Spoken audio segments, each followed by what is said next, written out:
ಬೆಳಗಾವಿ ಜಿಲ್ಲೆಯ ರಾಯಬಾಗ ತಾಲೂಕಿನ ಕುಡ್ಚಿ ಪಟ್ಟಣಕ್ಕೆ ಡಿಸೆಂಬರ್ 12ರಂದು ನಿರಾಶ್ರಿತರಿಗೆ ವಿಶೇಷ ಪ್ರಕರಣದಲ್ಲಿ ಪಕ್ಕಾ ಮನೆ ಒದಗಿಸುವ ಕಾರ್ಯಕ್ರಮದಲ್ಲಿ ವಸತಿ ಸಚಿವ ಬಿ.ಝಡ್. ಜಮೀರ್ ಅಹಮದ್ ಖಾನ್ ಭಾಗಿಯಾಗಲಿದ್ದಾರೆ ಎಂದು ಕರ್ನಾಟಕ ರಾಜ್ಯ ದಲಿತ ಸಂಘರ್ಷ ಸಮಿತಿ ರಾಜ್ಯ ಸಂಚಾಲಕ ಎನ್ ಶಂಕರ್ ಅವರು ತಿಳಿಸಿದ್ದಾರೆ. ರಾಯಬಾಗ ತಾಲೂಕಿನ ಕುಡ್ಚಿ ಪಟ್ಟಣದ 2005 ಮತ್ತು 2006ರಲ್ಲಿ ಕೃಷ್ಣಾ ನದಿ ಪ್ರವಾಹದಿಂದ ಮನೆ ಕಳೆದುಕೊಂಡ ಸಂತ್ರಸ್ತರಿಗೆ ದಲಿತ ಸಂಘರ್ಷ ಸಮಿತಿ ಕೈಗೊಂಡ ಹಲವು ಹೋರಾಟಗಳ ಫಲವಾಗಿ ಸಂತ್ರಸ್ತರಿಗೆ ಸರ್ಕಾರ ನಿವೇಶನ ಹಾಗೂ ಹಕ್ಕುಪತ್ರ ನೀಡಿದ್ದಾರೆ. ಆದರೆ ಅವರು ಇಲ್ಲಿವರೆಗೆ ಪತ್ರ ಶೆಡ್ನಲ್ಲಿ ವಾಸ ಮಾಡುತ್ತಿದ್ದಾರೆ. ಸಂಘಟನೆಯ ನಿರಂತರ ಹೋರಾಟಕ್ಕೆ ಸ್ಪಂದಿಸಿದ ವಸತಿ ಮತ್ತು ಅಲ್ಪಸಂಖ್ಯಾತರ ಕಲ್ಯಾಣ ಸಚಿವ ಬಿ.ಝಡ್. ಜಮೀರ್ ಅಹಮದ್ ಖಾನ್ ಕೃಷ್ಣಾ ನದಿ ಪ್ರವಾಹದಿಂದ ನಿವೇಶನ ಮನೆ ಕಳೆದುಕೊಂಡ ಸಂತ್ರಸ್ತರಿಗೆ ಪುನರ್ವಸತಿಯನ್ನು ಕಲ್ಪಿಸಲು ವಿಶೇಷ ಪ್ರಕರಣ ಎಂದು ಪರಿಗಣಿಸಿ ರಾಜೀವ್ ಗಾಂಧಿ ವಸತಿ ನಿಗಮದಡಿ ಅಲ್ಪಸಂಖ್ಯಾತರು ಮತ್ತು ಪರಿಶಿಷ್ಟ ಜಾತಿಗೆ ಸೇರಿರುವ ಕುಡ್ಚಿ ಪಟ್ಟಣದ 400, ಉಗಾರ್ ಕುರ್ದ್ ಪಟ್ಟಣದ 100 ಹಾಗೂ ಆರೋಗಿರಿ ಪಟ್ಟಣದ 100 ಫಲಾನುಭವಿಗಳಿಗೆ ಸುಮಾರು 5 ಲಕ್ಷ ಮೊತ್ತದ RCC ಮನೆ ನಿರ್ಮಿಸುವ ಕಾಮಗಾರಿಗೆ ಚಾಲನೆ ನೀಡಲಿದ್ದಾರೆ ಎಂದು ತಿಳಿಸಿದರು. ಈ ಸಂದರ್ಭದಲ್ಲಿ ಬೆಂಗಳೂರು ಸಂಚಾಲಕ ಶಿವಾನಂದ ಕೆ, ಪ್ರಭಾಕರ್ ಕೆ, ಜಿಲ್ಲಾ ಸಂಘಟನಾ ಸಂಚಾಲಕ ದುರ್ಗಪ್ಪ ದಂಡಿನವರ್, ಸಫಾರ ಅಲ್ಗೂರ್, ಫಾತಿಮಾ ಶೇಖ್, ಲಕ್ಕವ್ವ ಮಂಟೂರ್ ಸೇರಿದಂತೆ ಅನೇಕರು ಹಾಜರಿದ್ದರು. Shashidhar Kokatnur, RJ32 Kannada news, Chikkodi.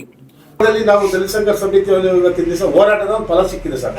ಬಡ ಜನತೆಗೆ ಒಂದು ನಿಜವಾದ ಸ್ವತಂತ್ರ ಸಿಗ್ತಾ ಇದೆ ಅಂತ ನಮ್ಗೆ ನಂಬಿಕೆ ಇದೆ ಸರ್. ಸರ್ ಎಷ್ಟು ಮನೆಗಳು ಇದಾಗಿದೆ? 548 ಮನೆ, ಒಟ್ಟು 600 ಮನೆಗಳು ಸರ್. 20 ವರ್ಷದಿಂದ ಯಾವ ಕುಡ್ಚಿ, ಆರೋಗಿರಿ, ಹುಗಾರ್ ಇಷ್ಟು ಕಡೆ ಸರ್. ಜಮೀರ್ ಅಹಮದ್ ಜೊತೆ ಮತ್ತೆ ಬರ್ತಾ ಇದ್ದಾರೆ. ಜಮೀರ್ ಅಹಮದ್ ಜೊತೆ ಸ್ಥಳೀಯ MP ಅವರು ಬರ್ತಾ ಇದ್ದಾರೆ. ಉಸ್ತುವಾರಿ ಮತ್ತು ಸತೀಶ್ ಜಾರಕಿಹೊಳಿ ಸರ್ ಬರ್ತಾ ಇದ್ದಾರೆ. ತಮ್ಮಣ್ಣ ಅವರು ಬರ್ತಾರೆ. XMLA ಅವರು ಗಾಡ್ಗೆ ಸಾರು ಬರ್ತಾರೆ. ಸರ್ ಕಾರ್ಯಕ್ರಮ ನಡೆಯುವ ಸ್ಥಳ ಇಲ್ಲಿ ರೋಶನಿ ಪ್ಯಾಲೇಸ್, ಜಮಖಂಡಿ ರೋಡ್, ನಿರಾಶ್ರಿತ ಕಾಲನಿ, ಜುನೈದ್ ನಗರ್. ಒಂದು ನಿಮಿಷ.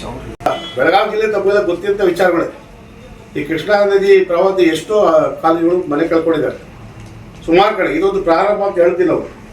ಮುಂದಿನ ದಿವಸದಲ್ಲಿ ಯಾರು ಮನೆಗಳು ಕಳ್ಕೊಂಡಿದ್ದಾರೋ ಎಲ್ಲರ ಪರವಾಗಿ ಹೋರಾಟ ಮಾಡಲು ಸಿದ್ಧವಾಗಿದ್ದೀವಿ. ಇದೀಗ ರಾಜ್ಯ ಸರ್ಕಾರ ಮಟ್ಟದಲ್ಲಿ ಮಾಡಲ್ಲ. ಕಳೆದ ಬಾರಿ ನಾವು ವಿಕಾಸವಾದ ಮುಂದೆ ಧರಣಿ ಮಾಡಿದ್ವಿ ಈ ವಿಚಾರ ಬಗ್ಗೆ.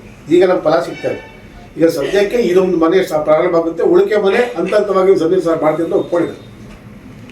ಸರ್ ಎಷ್ಟು ಜನ ಕೊಡೋ ನಿರೀಕ್ಷೆಯಲ್ಲಿದೆ? 8,000 ರಿಂದ 10,000 ಜನ ಕೊಡ್ತಾ ಇದೀವಿ ಸರ್.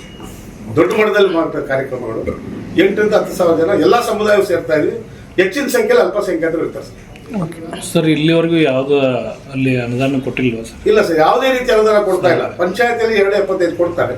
2.75 ಯಾವ ಮನೆ ಕಟ್ಟಕ್ಕೆ ಸಾಧ್ಯ ಆಗಲ್ಲ. ಅಲ್ಲ ಸರ್, ಮೂಲ ಯಾವ ಸೌಕರ್ಯಗಳಿಲ್ಲ. ಮಳೆ ಬಂದ್ರೆ ಶೆಡ್ಡಿಂದ ಆಚೆ ಬಂದ ಜನ ಎಷ್ಟೋ ಜನ ನೀರಲ್ಲಿ ಹೋಗ್ತಾರೆ. ಹೆಣ್ಮಕ್ಳಿಗೆ ಹಾವು ಕಚ್ಚಿದೆ, ಸುಮಾರು ಹೆಣ್ಮಕ್ಳಿಗೆ ಹಾವು ಕಚ್ಚಿದೆ. ಆಮೇಲೆ ಬಿಸಿಲು ಕಾಲದಲ್ಲಿ ಯಾರು ಬರ್ಬೇಕಾಗ್ತಾ ಇಲ್ಲ. ಪರಿಸ್ಥಿತಿ ನಿರ್ಮಾಣ ಎಲ್ಲ ಕೂಲಿ ಕಾರ್ಮಿಕರ ವರ್ಗದಲ್ಲಿ ಜೀವನ ಮಾಡ್ತಾ ಇದ್ದಾರೆ. ಎಷ್ಟು ವರ್ಷದಿಂದ ಈ ರೀತಿ ತೊಂದರೆ ಆಗ್ತದೆ? 20 ವರ್ಷದಿಂದ ಸರ್. 20 ವರ್ಷದಿಂದ ಆದರೆ ನೀವು ಇಲ್ಲಿವರೆಗೆ ಯಾಕೆ ಧ್ವನಿ ಎತ್ತಲಿಲ್ಲ? ಇಲ್ಲ, ಧ್ವನಿ ಎತ್ತಾನೇ ಇದೀವಿ ಸರ್. ನಮ್ಮನ್ನು ಆಳದಂತ, ನಮ್ಮಿಂದ ವೋಟ್ ಮಾಡಿದಂಥ ಸರ್ಕಾರಗಳು ಯಾರು ಧ್ವನಿ ಕೇಳ್ತಾ ಇಲ್ಲ. ಈ ಬಾರಿ ಕನಿಷ್ಠ 1.5 ವರ್ಷ ದೊಡ್ಡ ಮಟ್ಟದಲ್ಲಿ ಹೋರಾಟಗಳು ಮಾಡ್ಕೊಂಡು ಬಂದಿದ್ವಿ. ಈಗ ನಮ್ಮ ಹೋರಾಟಕ್ಕೆ ಸ್ಪಂದನೆ ಮಾಡ್ತಿದ್ದು ಜಮೀರ್ ಅಹಮದ್ ಸರ್ ಖುದ್ದಾಗಿ ಹೇಳಿದ್ದಾರೆ. 12 ತಾರೀಕು 4 ಗಂಟೆಗೆ ಶುಕ್ರವಾರ ಬೆಳಗ್ಗೆ ಬರ್ತಾ ಇದ್ದಾರೆ. ಬಂದು ಸ್ಥಳಕ್ಕೆ ಬಂದು ಸ್ಪೆಷಲ್ ಗ್ರಾಂಟ್, ಸರ್ಕಾರದ ಸ್ಪೆಷಲ್ ಗ್ರಾಂಟ್ ನಾನು ಮಾಡ್ಕೊಡ್ತೀನಿ ಅಂತ ಒಪ್ಕೊಂಡಿದ್ದಾರೆ. ತಮ್ಮ ಹೆಸರು ಸರ್? ಎನ್ ಶಂಕರ್, ರಾಜ್ಯ ಸಂಚಾಲಕರು, ದಲಿತ ಸಂಘರ್ಷ ಸಮಿತಿ ಸಭೆಯಲ್ಲಿ. ನಮಸ್ಕಾರ ಮಾಧ್ಯಮದವರಿಗೆ. ನಮ್ಮ ಕರ್ನಾಟಕ ರಾಜ್ಯ ದಲಿತ ಸಂಘರ್ಷ ಸಮಿತಿ ಸಂಯುಕ್ತ ನಾವು ಇವತ್ತು ಪ್ರೆಸ್ ಮೀಟಿಂಗ್ ಮಾಡುವುದು ಏನು ಕಾರಣಪ್ಪ ಅಂತಂದರೆ, ನಾವು ಸುಮಾರು ಸಲ ನಾವು ಹೋರಾಟ ಮಾಡಿದ್ದೀವಿ. ನಮ್ಮ ಹಕ್ಕುಪತ್ರ ಸಂಬಂಧ ಹೋರಾಟ ಮಾಡಿದ್ದೀವಿ. ನಮ್ಗೆ ಹಕ್ಕುಪತ್ರ 2023ಕ್ಕೆ ಕೊಟ್ಟರು. 2024ಕ್ಕೆ ನಮ್ಗೆ ಉತ್ತಾರ ಮಾಡಿಕೊಟ್ರು. ಈಗ 2025ಕ್ಕೆ ನಮ್ಮ ಕರ್ನಾಟಕ ರಾಜ್ಯ ದಲಿತ ಸಂಘರ್ಷ ಸಮಿತಿಯಿಂದ ನಾವು ಹೋರಾಟ ಮಾಡಿದ್ದಕ್ಕೆ ನಮ್ಮ ಜಮೀರ್ ಅಹಮದ್ ಸಾಹೇಬರು ಅವರು ನಮ್ಗೆ ಕುಡ್ಚಿ ಮತ್ತು ಹುಗಾರು ಮತ್ತು ಹಾರುಗೇರಿ ಸಂಬಂಧಪಟ್ಟಂಥ ವಿಷಯವನ್ನು ಓದಿ ಅವ್ರ ಮುಂದೆ ಇಟ್ಟಾಗ ಅವರು ನಮ್ಗೆ 400 ಮನೆ ಕುಡ್ಚಿಗೆ ಮತ್ತು ಹುಗಾರ್ಗೆ 100, ಹಾರುಗೇರಿಗೆ 100 ಮನೆ, ಇವನ್ನ 600 ಮನೆ ಶಂಕ್ಷನ್ ಮಾಡಿಕೊಟ್ಟು ಈಗ ಸ್ವತಃ ಅವರೇ ಬಂತೀವಿ ಅಂತ ಹೇಳಿ ಅವರು ಡೇಟ್ ಕೊಟ್ಟಿಂದ ನಾವು ಇವತ್ತು 12ನೇ ತಾರೀಕಿಗೆ ಕಾರ್ಯಕ್ರಮ ನಾವು ಇಲ್ಲಿ ಮಾಡ್ತಿದ್ದೀವಿ. ಜಮಖಂಡಿ ರಸ್ತೆಗೆ ನಿರಾಶ್ರಿತ ಕಾಲನಿ ಹತ್ತಿರ ನಾವು ಇದು ಕಾರ್ಯಕ್ರಮ ಎಲ್ಲ ಜನಕ್ಕೆ ಸಂಬಂಧ ನಾವು ಈ ಕಾರ್ಯಕ್ರಮ ಇಟ್ಕೊಂಡು ನಮ್ಮ ಸಂಘಟನೆ ತುರುಲಿಂದ ನಾವು ಮಾಡೋಕ್ಕೆ ಒಪ್ಕೊಂಡಿದ್ದೀವಿ. ನಮ್ಮ ರಾಜ್ಯಾಧ್ಯಕ್ಷರು ಬಂದಿದ್ದಾರೆ. ಅದ್ರ ಸಂಬಂಧ ಈಗ ಮುಂದಿನ ದಿವಸನಲ್ಲಿ 12ನೇ ತಾರೀಕಿಗೆ ಜಮೀರ್ ಅಹಮದ್ ಸಾಹೇಬರು ಬರ್ತಿದ್ದಾರೆ. ಅದ್ರ ಸಂಬಂಧ ನಮ್ಮ ಕಾರ್ಯಕ್ರಮ ಆಗಬೇಕು. ಮತ್ತು ಈಗ ಸದ್ಯಕ್ಕೆ ನಮ್ಗೆ ಅಲ್ಲಿ ಒಂದು ಜರ RCC ರೋಡ್ಗಳು ನಮ್ಮ ತಮ್ಮಣ್ಣವ್ರ ಸಾಹೇಬರು ಹಾಕಿಕೊಟ್ಟಿದ್ದಾರೆ. ಮತ್ತು ಲೈಟಿಂದ ವ್ಯವಸ್ಥೆ ಆಗೈತಿ, ಗಟಾರಿಂದ ವ್ಯವಸ್ಥೆ ಆಗೈತಿ. ಈಗ ಸದ್ಯಕ್ಕೆ ಇರಾಕ ಮನಿ ಇಲ್ಲ, ಎಲ್ಲ ಪತ್ರ ಸೆಡ್ ಅದಾವು. ಅದ್ರ ಸಂಬಂಧ ದಯವಿಟ್ಟು ಇವು ಮನಿ ಆಗಬೇಕಂತ ಹೇಳಿ ನಾವು ಹಟ್ಟಿ ತೋರಿ ಒಂದು ವರ್ಷದಿಂದ ಸತೇತ್ರ ನಮ್ಮ ಜಮೀರ್ ಅಹಮದ್ ಸಾಹೇಬ್ರ ಕಡೆ ನಾವು ಹೋದಾಗ ನಮ್ಗೆ ಇವು 600 ಮನಿ ಮಂಜೂರಾತಿ ಮಾಡಿ ಕೊಟ್ಟಿದ್ದಾರೆ.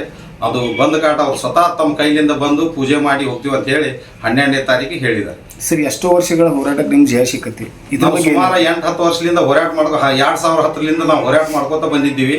ಇದು ಲಾಸ್ಟ್ 2025ಕ್ಕೆ ಲಾಸ್ಟ್ನೇದು ಹೋರಾಟಕ್ಕೆ ನಮ್ಗೆ ಇದು ಗೌರ್ಮೆಂಟ್ ಕಡೆಯಿಂದ ನಮ್ಗೆ ಇದು ಮನೆಗಳ ಸಂಬಂಧ ಎಲ್ಲ ನಮ್ದು ಕೆಲಸ ಮಾಡಿ ಕೊಡ್ತೀವಿ ಅಂತ ಹೇಳಿ ಕರ್ನಾಟಕ ಸರ್ಕಾರ ಒಪ್ಕೊಂಡಿದೆ. ಸರ್ ಸ್ವತಃ ಜಮೀರ್ ಅಹಮದ್ ಅವರ ಬರಾಕತ್ತಾರು.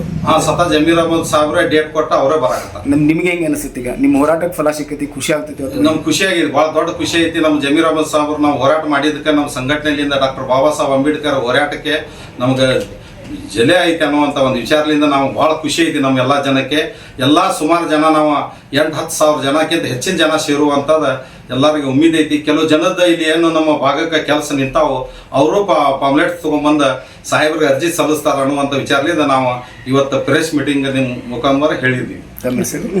ನಮ್ಮ ಹೆಸರು ಅಮೀನ್ ಇಮಾಮ್ ಜಾತ್ಗಾರ್, ಕರ್ನಾಟಕ ರಾಜ್ಯ ದಲಿತ ಸಂಘರ್ಷ ಸಮಿತಿ.